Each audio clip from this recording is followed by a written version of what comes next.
आप सभी का स्वागत है एक नए वीडियो में। फ्रेंड्स, इस वीडियो में बात कर रहा हूँ आपके भी फ़ोन में फास्ट बूट ये प्रॉब्लम आ रही है, तो इस प्रॉब्लम को कैसे फिक्स कर सकते हो आज की वीडियो के अंदर यही बात करने वाला हूँ। आगे बढ़ने से पहले चैनल पर पहले आए तो चैनल को सब्सक्राइब और वीडियो को लाइक कर दीजिएगा। चलिए शुरू करते हैं। सबसे पहले आपको क्या करना होगा, इस वाले बटन को इस तरीके से प्रेस करके रखना है।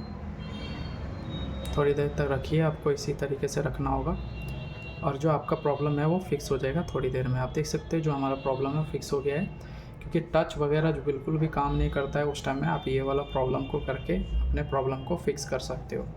तो गाइस थोड़ा सा वेट करते हैं और देखते हैं हमारा प्रॉब्लम फिक्स होता है या नहीं होता है।